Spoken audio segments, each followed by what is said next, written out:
Hello दोस्तों, कैसे आप सभी। और आ चुका हूँ मैं फिर से एक बार आप लोगों के बीच एक प्यारा सा सेशन लेकर। और स्वागत है आप सभी का फिर से एक बार जेएसएससी स्टडी एकेडमी पे।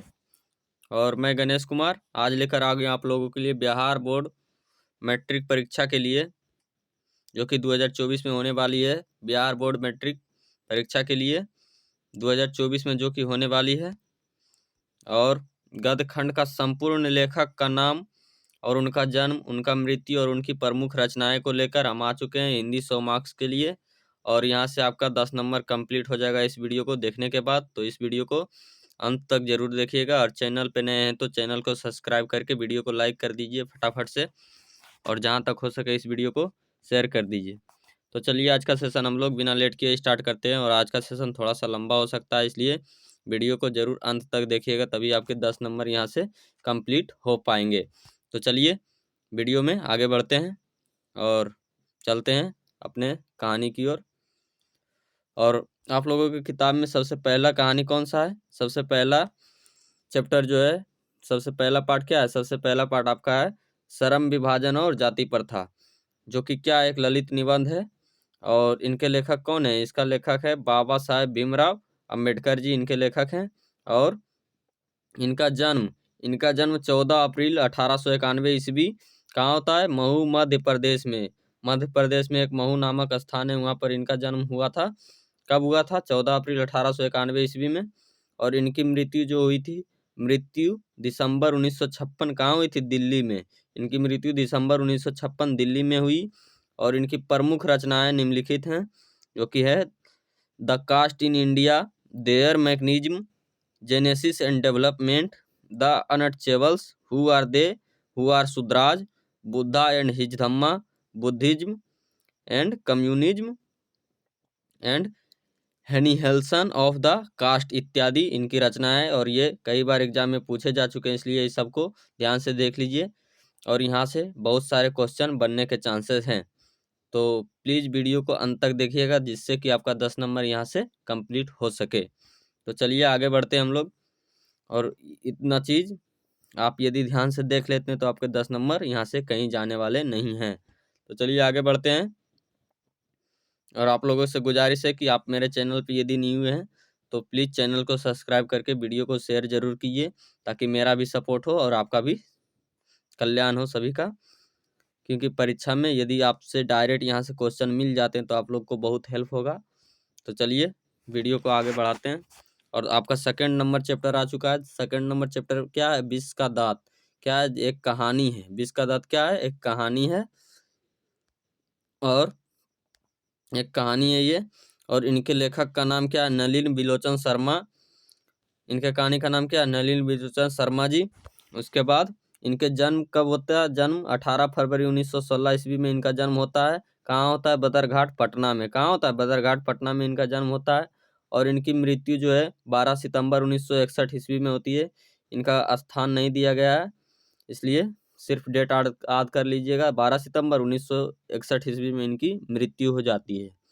और इनका प्रमुख रचनाएं हैं दृष्टिकोण, साहित्य का इतिहास दर्शन, मानदंड, साहित्य तत्व और आलोचना, विश्व के दांत, संत परंपरा और साहित्य इत्यादि।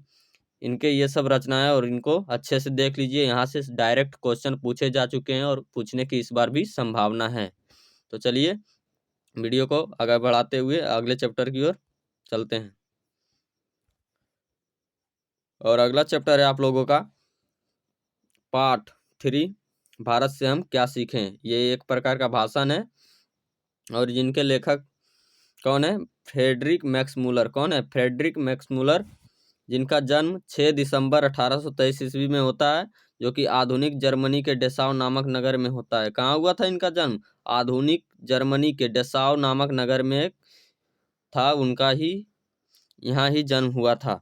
और इनकी मृत्यु जो हो जाती है 28 अक्टूबर 1900 ईस्वी में इनकी मृत्यु हो जाती है। और इनकी प्रमुख रचनाएं हैं जर्मन भाषा में अनुवाद के अनुसार हितोपदेश, मतलब जर्मन भाषा में इन्होंने इस सभी का अनुवाद किया। किनका किनका अनुवाद किया? हितोपदेश का, कठ का, केन का, मेघदूत आदि का इन्होंने जर्मन भाषा में अनुवादित किया इस सबको। इसलिए ये सब कई बार पूछे जा चुके हैं, इसलिए इन सबको ध्यान से देख लीजिए। और चलिए आगे बढ़ते हैं।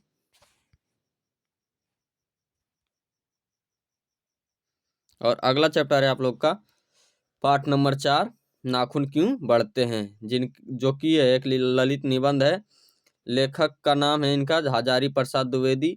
नाखून क्यों बढ़ते हैं कौन लिखे हैं? हजारी प्रसाद द्विवेदी जी, जिनका जन्म 19 अगस्त 1907 को होता है।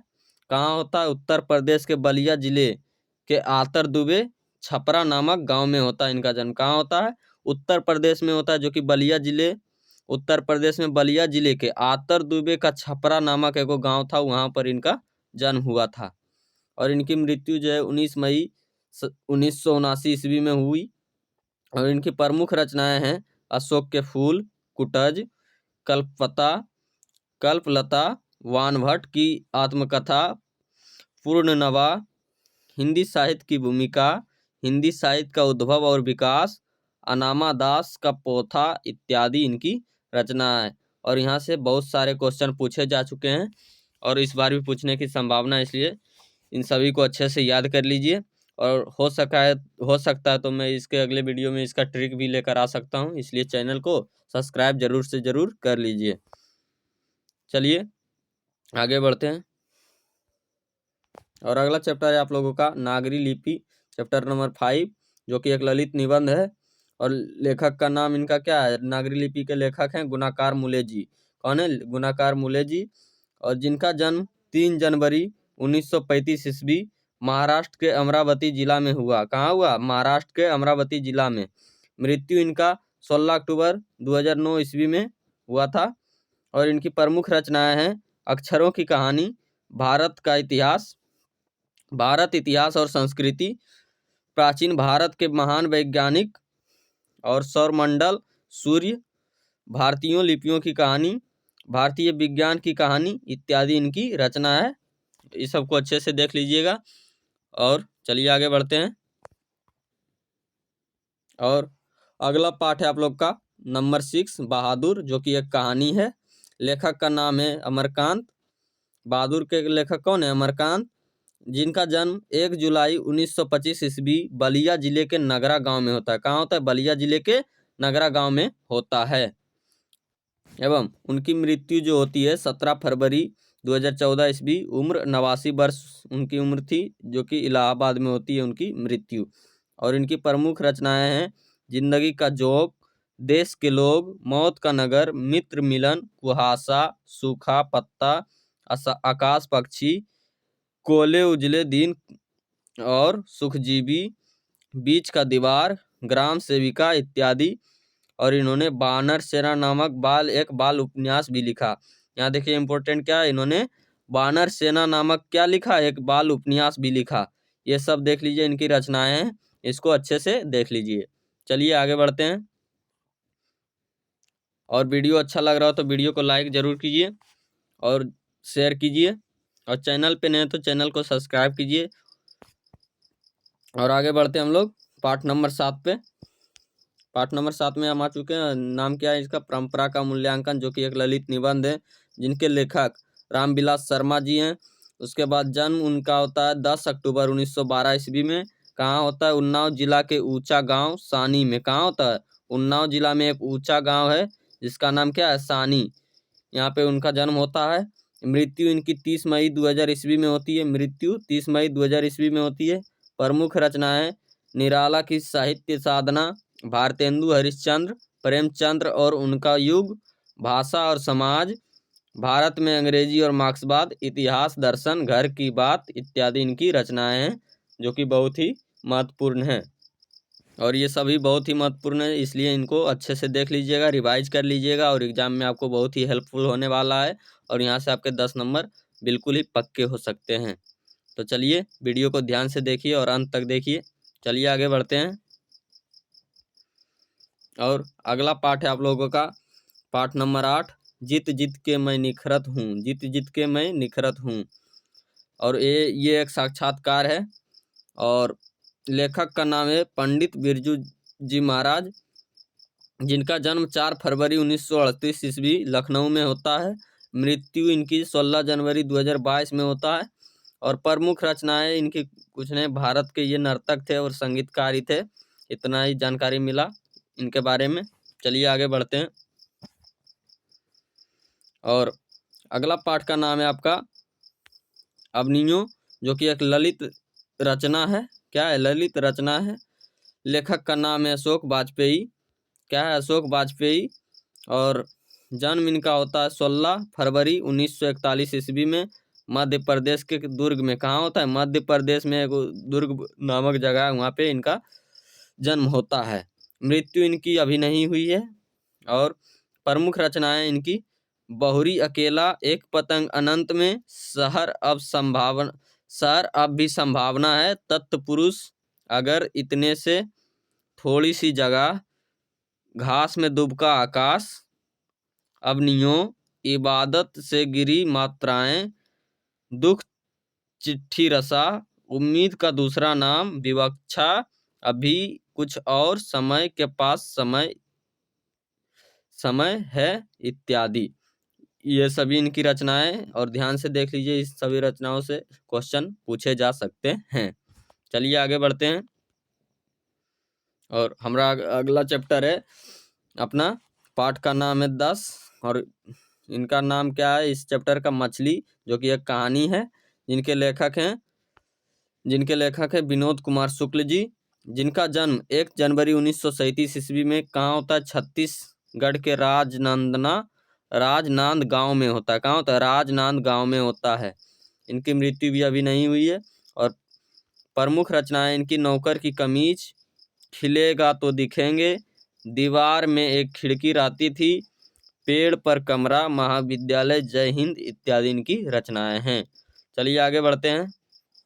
और अगला चैप्टर है चैप्टर नंबर 11, नौबत खाने में इबादत, जो कि एक व्यक्ति चित्र है। क्या? एक व्यक्ति चित्र है। लेखक का नाम है नौबत खाने में इबादत कौन लिखे हैं? यतीन्द्र मिश्र जी लिखे हैं। जन्म इनकी 1977 अयोध्या उत्तर प्रदेश में होती है। अब मृत्यु अभी इनकी नहीं हुई है। और रचना इनकी प्रमुख रचनाएं यदा कदा, अयोध्या तथा अन्य कविताएं, ड्योढ़ी पर आलाप, देवप्रिया, इत्यादि इनकी रचनाएं हैं। और चलिए आप लोगों की गद्य कहानी, मतलब कहानी में गद्य पाठ से सबसे लास्ट चैप्टर आपका हो जाता है यहाँ पे शिक्षा और संस्कृति। जो जिनके लेखक कौन है? जिनके लेखक है महात्मा गांधी। पाठ का नाम है शिक्षा और संस्कृति। और ये आप लोग का लास्ट है अथी कहानी में से चैप्टर नंबर 12, शिक्षा और संस्कृति। जिनके लेखक कौन है? महात्मा गांधी जी। जिनका जन्म 2 अक्टूबर 1869 ईस्वी पोरबंदर गुजरात में हुआ।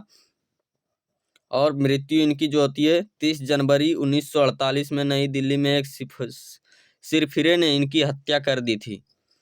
और प्रमुख रचनाएं हिंद स्वराज, सत्य के साथ मेरे प्रयोग, पत्रिकाएं, हरिजन पत्रिकाएं इन्होंने भी तैयार किया था, जिसका नाम है हरिजन, यंग इंडिया, इत्यादि।